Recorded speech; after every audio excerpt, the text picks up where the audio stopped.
Today's mobility exercise is going to focus on mobilizing the T-spine, and so that's looking at anywhere between sort of the lower part of the T-spine to the upper part.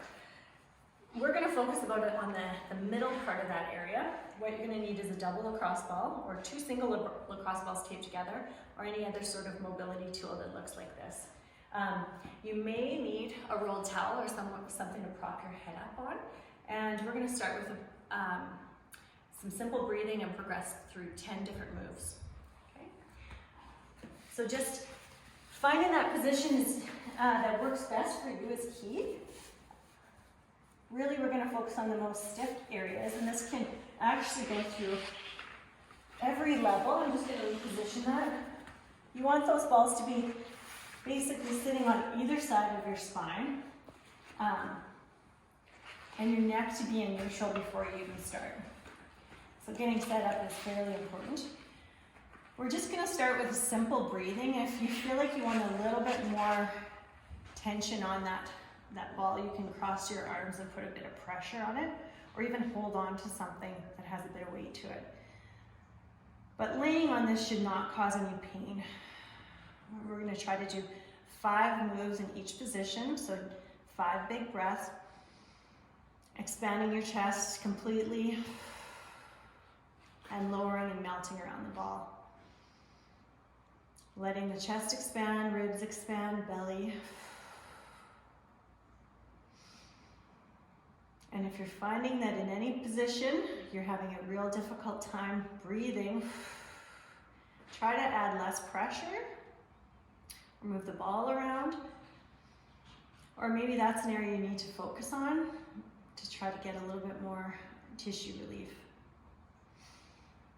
All right, we're gonna go for a double arm overhead. So keeping those elbows straight, thumbs pointed towards the floor. We're gonna go 2 arms overhead, reaching towards the floor without changing posture in our lower back or in through our neck and shoulders. Our shoulders are actually moving through range, but our neck is not changing as we do that, and we're not extending the lumbar spine. So big breath in. Ribs aren't lifting, overhead. As you do this, you should notice that you're getting a little bit more range of motion, and you're also a little bit more capable of laying on these balls.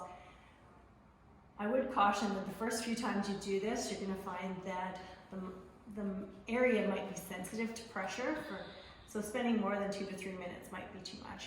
We're going to work on single arm overhead, so reaching. When you get up there, I want you to kind of turn your hand, rotate it, and come back down.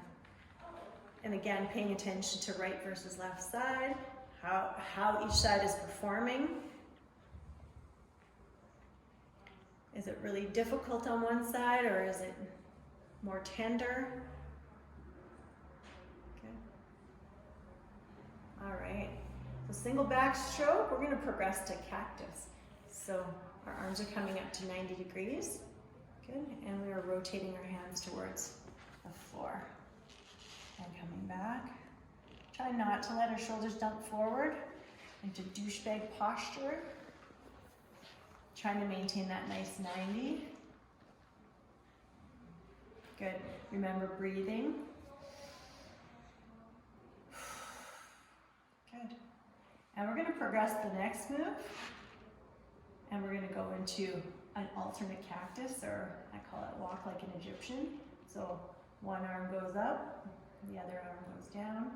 Trying again not to roll that shoulder forward.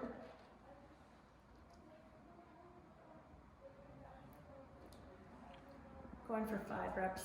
And this is just very relative or independent for each person. If you're finding this is a position you really are getting something out of, just continue with this move. All right, we're gonna add a rotation. So the head's gonna rotate towards the hand, the upper hand.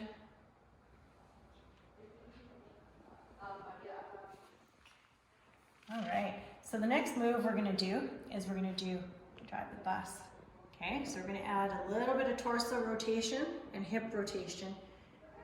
We have to think of our shoulder girdle and our T-spine in a way that moves in 3 different planes of motion. We're flexing, we're extending, we're rotating, we're laterally bending. So we're going to try to explore that, make sure that we address those tissues in all those planes of motion. Okay, and now from this move, we're going to do a hand jive.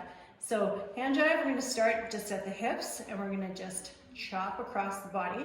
This chop can be as big or as small as you feel comfortable.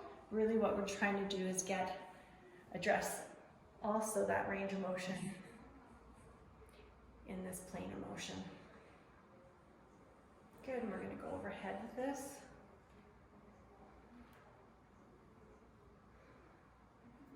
Good, coming back.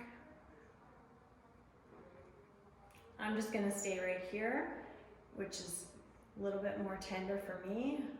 As I scan up and down, I'm finding that this sort of is a position. I'm adding a bit of twist to it.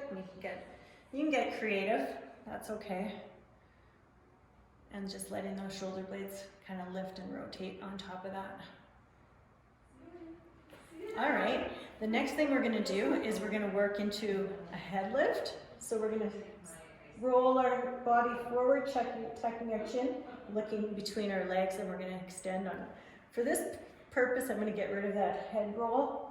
So we're going to tuck in and try to extend segment by segment, focusing mostly on the T-spine from the balls all the way to the neck. So those 2 lacrosse balls are sitting sort of at that chest level. We're going to focus from that level up, maintaining some tightness in our core.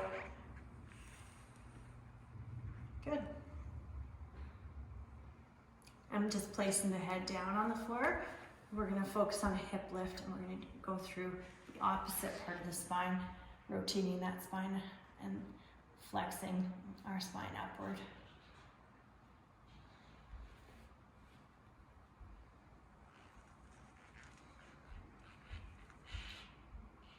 All right, and then just placing your hands across your chest, and we're just going to do a bear hug.